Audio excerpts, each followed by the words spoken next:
আসসালামু আলাইকুম, কি অবস্থা সবার?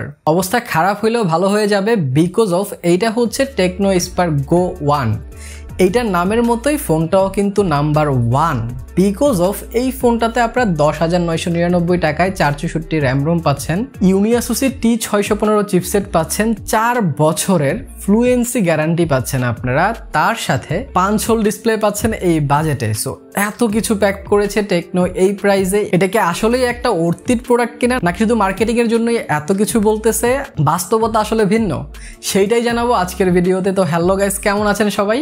আমি রবিন, আপনারা এসেছেন মোবাইলবাড়ি। তো চলুন শুরু করা যাক। প্রথমে আমরা ধন্যবাদ দিতে চাই রাইমোসকে, যারা একটা ট্রাস্টেড অনলাইন শপ। আপনারা তাদের পেজ খুঁজে পেয়ে যাবেন ফেসবুকে, এন্ড এখানে আপনারা যে কোনো অফিসিয়াল ফোনের জন্য মেসেজ দিতে পারেন, সেই ফোনটা আপনারা বাজারের সবচেয়ে কম দামে কিন্তু পেয়ে যাবেন। ডিসক্রিপশনে আমি লিঙ্ক এন্ড তাদের নাম্বার দিয়ে দিচ্ছি, ডিসকাউন্টেড প্রাইজের জন্য তাদের সাথে অবশ্যই যোগাযোগ করেন। সো প্রথমে যদি আমরা আনবক্সিং দিয়ে শুরু করি, তাহলে সুন্দর এই বক্সটা যদি আপনারা খোলেন তাহলে সুন্দর এই ফোনটা পেয়ে যাবেন প্রথমেই। সো এই ফোনটা আপনারা একটু সাইডে রেখে আর একটু নিচে জাম্প করলে এর সাথে একটা ট্রান্সপারেন্ট কেস দেওয়া হয়েছে, তার সাথে আপনারা কিছু পেপার ওয়ার্ক পেয়ে যাচ্ছেন একটা হেডফোন অ্যান্ড সিম এজেক্টর, আর তার সাথে 15 ওয়াটের একটা অ্যাডাপ্টার দেওয়া হয়েছে ভিতরে, এন্ড তার সাথে আপনারা একটা টাইপ সি কেবলও কিন্তু পেয়ে যাচ্ছেন। তো এগুলো সবকিছু সাইডে রেখে যদি আমরা ফোনটার ডিজাইন নিয়ে প্রথমে কথা বলি, তাহলে এখানে একটা ফ্রেশ ডিজাইন কিন্তু আপনারা পাচ্ছেন। Tecno, Oppo, Vivo, Realme, Infinix, এই বছর যতগুলো ফোন এসেছে এইসব ব্র্যান্ডের সবার ডিজাইনই অলমোস্ট সেম, আইফোনের জাস্ট কপি।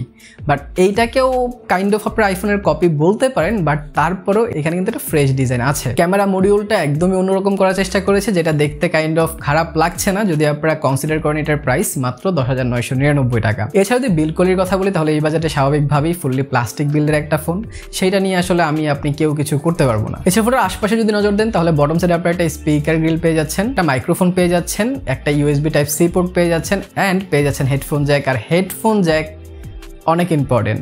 রাইট সাইডে আপনারা volume broker and power button পেয়ে যাচ্ছেন, অ্যান্ড পাওয়ার বাটনে কিন্তু ইন্টিগ্রেট করে দেওয়া হয়েছে fingerprint sensor, which is fast. এই বাজেট অনুযায়ী মোটামুটি ভালো ফাস্ট ছিল অ্যান্ড অ্যাকুরেট ছিল।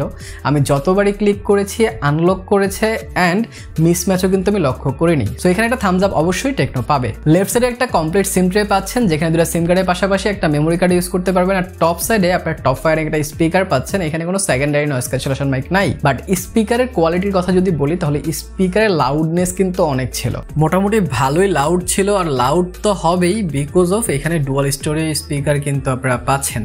এইটার লাউডনেসে ডিস্টরশন আছে মোটামুটি ভালোই, ফুল ভলিউম দিলে আপনারা ডিস্টরশনের জন্য ভালোভাবে বেস্টেজ ফিল করতে পারবেন না।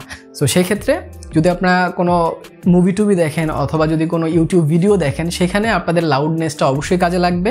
বাট যখন আপনারা গান টান শুনতে যাবেন, লাউড একদম 100% দিলে আপনারা এতটা ভালো সাউন্ড আউটপুট এখান থেকে পাবেন না। এছাড়া ফোনের সামনের দিকে আসলে আপনারা একটা 6.67 ইঞ্চি IPS LCD ডিসপ্লে পেয়ে যাচ্ছেন HD+ রেজুলেশনের, যার PPI 263। এখানে 120 হার্জের রিফ্রেশ রেট রয়েছে ডিসপ্লেটাতে, তার সাথে এখানে 5 হোল ক্যামেরা রয়েছে। সো 5 হোল যেহেতু ডিসপ্লেটা ফুল ভিউ একটা এক্সপিরিয়েন্স আপনাদেরকে দিবে, অ্যান্ড যখন আপনারা এটাতে ইউটিউব ওয়াচিং করবেন অথবা কোনো কন্টেন্ট ওয়াচ করবেন, আপনাদের অনেক ভালো লাগবে। আমি বেশ কিছু কন্টেন্ট ওয়াচ করেছি, আপনারা দেখতে পারেন, আপনাদের কাছে ভালো লাগবে। এছাড়া আমরা UI অ্যান্ড OS নিয়ে কথা বলি, তাহলে এখানে out of the box Android 14 পেয়ে যাচ্ছেন iOS 14 এর সাথে। Android Go এখানে দেওয়া হয়েছে, ফুল ফ্লেজ Android দেওয়া হয় নাই, কারণ তারা এটাকে লাইট করতে চেয়েছে, অ্যান্ড লাইট তারা করতে পেরেছে। একজন আমাকে কমেন্ট করেছিলেন আমার আগের ভিডিওতে যে স্পার্ক গো 1 এর যদি আমি রিভিউ করি, তাহলে যাতে রিফ্রেশ রেটটা নিয়ে একদম বিস্তারিত আলোচনা করি। আপনার কথাটা শুনে আমি করছি। 120 হার্জের রিফ্রেশ রেট রয়েছে এই বাজেটে।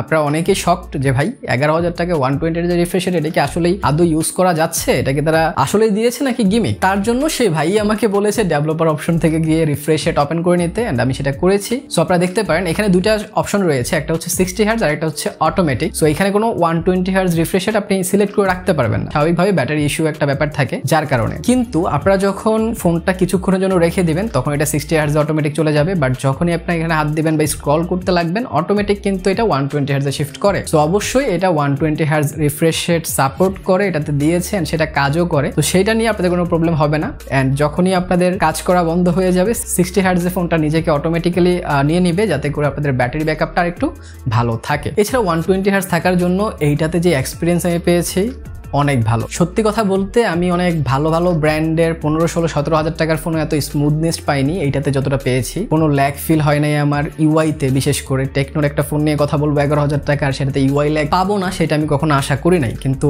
এই ফোনটা আমাকে সেটা বলতে বাধ্য করলো যে এটার ইউআই এক্সপিরিয়েন্সটা আমার কাছে অনেক ভালো লেগেছে। কোনো প্রকার ল্যাগ কিন্তু আমি এখানে দেখি নাই, ফ্লুয়েন্টলি ইউজ করা যাচ্ছিল, অ্যাপ ওপেনিং ক্লোজিংও খুব সুন্দরভাবে হচ্ছিল।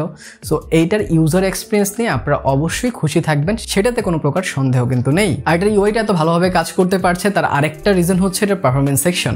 এই ফোনটাতে আপনারা ইউনিএসওসি T615 চিপসেটটা পেয়ে যাচ্ছেন, যেইটা এই বাজেটে দেখা যায় না ভাই, লিটারেলি দেখা যায় না। অনেক ব্র্যান্ড তো 612 দিয়ে 16,000 17,000 টাকায় ফোন লঞ্চ করে, নাম বললে চাকরি থাকবে না। সো সেখানে টেকনো যেই প্রসেসর যে বাজেটে দিচ্ছে এটা তাদেরকে অবশ্যই অ্যাপ্রিসিয়েট করার মতো। এইটা ভালোভাবে ডেলিভার করছিল। আমি এটাতে বেশ কিছুক্ষণ গেমিং করেছি, আমি এটাতে ফ্রি ফায়ার খেলেছি। যারা ফ্রি ফায়ারের জন্য একটা ফোন খোঁজেন 11,000 টাকার মধ্যে, ভাই আপনাদের জন্যই হয়তো এই ফোনটা। বিকজ অফ এটাতে খুব ভালো খেলা যাচ্ছিল, আমি কোনো প্রকার ইউআই ল্যাগের দেখা পাইনি, খুব সুন্দরভাবে আমি এনিমিগুলো মারতে পারছিলাম। আপনারা দেখতে পাচ্ছেন যে কি লেভেলের ভালো খেলা যাচ্ছিল, কোনো প্রকার ল্যাগ ফ্রেম ড্রপ কিচ্ছু নাই এখানে। সো গেমিং এর দিক থেকে আপনাদের কোনো প্রকার সমস্যা হবে বলে মনে হচ্ছে না। নর্মাল যে গেমগুলো আছে সাবওয়ে সারফাস টাইপ, সেগুলো তো আপনারা খেলতে পারবেনই। সো পারফরমেন্স সেকশনে এই ফোনটাকে অবশ্যই আমি উপরের কাতারে রাখবো। এরপরে আমরা কথা বলবো ক্যামেরা সেকশন নিয়ে। ক্যামেরা সেকশনে ফোনটাতে রেয়ারে 2টা ক্যামেরার মতো মনে হচ্ছে, বাট এখানে একটা ক্যামেরা দেওয়া 13 মেগাপিক্সেল, হুইচ ইজ গুড। সামনে আবার 8 মেগাপিক্সেল ক্যামেরা দিছে। 11,000 টাকায় সামনে 8 মেগাপিক্সেল এখন দেখা যায় না, অনেকগুলো ব্র্যান্ডের 15-16 হাজার টাকার ফোনেও সামনে 5 মেগাপিক্সেল থাকে।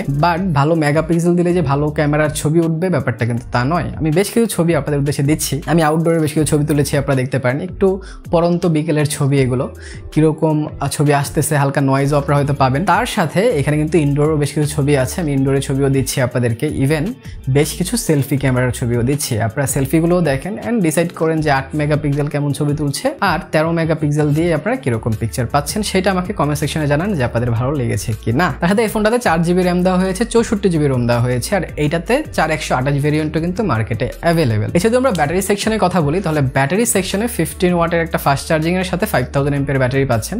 এখানে 18 ওয়াট দিলে আমি আর কিছুই চাইতাম না, তারপরেও অনেক কিছু দিয়ে দিছে তারা, এর চেয়ে বেশি আশা করা হয়তো ঠিক হবে না, তারপরেও দিলে ভালো হইতো। বাট 15 ওয়াট দিয়ে আপনারা প্রায় 1.5 থেকে 2 ঘন্টা লেগে যাবে ফুল চার্জ হইতে। অ্যান্ড একবার যদি ফুল চার্জ করে ফেলেন তাহলে কিন্তু আপনারা প্রায় 1.5 থেকে 2 দিন ব্যাকআপ পাবেন মডারেট ইউজে। বাট মোটামুটি রাফ ইউজ করলে আপনারা 1 দিনের বেশি কিন্তু ব্যাকআপ এখান থেকে বের করতে পারবেন না। তার সাথে টেকনো 4 বছরের একটা গ্যারান্টি দিচ্ছে আপনাদের, যে 4 বছর পর্যন্ত এটার পারফরমেন্স কিন্তু সেম লেভেলে থাকবে।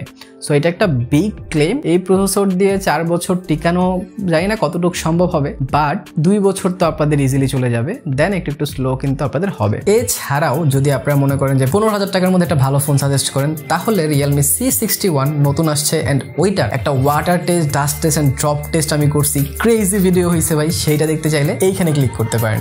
ভালো দিন, শুরু থাকেন। ভিডিওটা ভালো লাইক কমেন্ট শেয়ার সাবস্ক্রাইব করে দিয়েন। দেখা হবে পরের ভিডিওতে। টিল দেন, আল্লাহ হাফেজ।